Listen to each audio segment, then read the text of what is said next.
ദരിദ്രനായ ഒരു ആട്ടിടയനായിരുന്നു മൈക്കേൽ ഗിസ്ലിയേരി. തന്റെ 14-ാമത്തെ വയസ്സിൽ അദ്ദേഹം ഡൊമിനിക്കൻ സഭയിൽ ചേർന്നു. ചെറുപ്പത്തിൽ തന്നെ അദ്ദേഹം സഭയുടെ നവോത്ഥാന സംരംഭങ്ങളിൽ ഭാഗഭാക്കാകുകയും സുട്രി, നേപ്പി എന്നീ രൂപതകളിലെ മെത്രാനായി അഭിഷിക്തനാവുകയും ചെയ്തു. അധികം താമസിയാതെ അദ്ദേഹത്തിന്റെ രൂപത വളരെയേറെ അഭിവൃദ്ധി പ്രാപിച്ചു.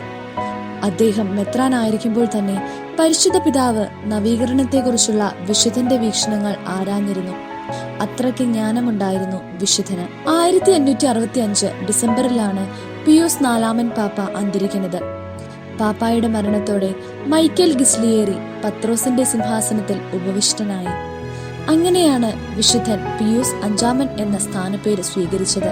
പാപ്പാ വസതിയിൽ ലാളിത്യം കൊണ്ടുവരുന്നതിൽ വിശുദ്ധൻ വിജയിച്ചു. തിരുസഭയുടെ തലവനായിരുന്നിട്ട് പോലും വിശുദ്ധൻ തന്റെ മുൻഗാമികൾ ധരിച്ചിരുന്നത് പോലത്തെ വസ്ത്രം ധരിക്കാതെ ഡൊമിനിക്കൻ സന്യാസ വസ്ത്രമായിരുന്ന വെള്ള വസ്ത്രമായിരുന്നു ധരിച്ചിരുന്നത്. ഈ ഡൊമിനിക്കൻ സന്യാസിയായ പാപ്പ തുടങ്ങിവെച്ച ആ വസ്ത്രധാരണ രീതി ഇന്നും പാപ്പമാർ തുടർന്നു പോകുന്നു. സന്യാസ സഭകളിൽ ഒരു ക്രമപരമായ നവീകരണം വിശുദ്ധൻ നടപ്പിലാക്കി. കൂടാതെ നിരവധി സെമിനാറുകൾ സ്ഥാപിക്കുകയും വിശുദ്ധ കുർബാന ക്രമത്തിലും ആരാധനാക്രമത്തിലും നിരവധി മാറ്റങ്ങൾ വരുത്തി.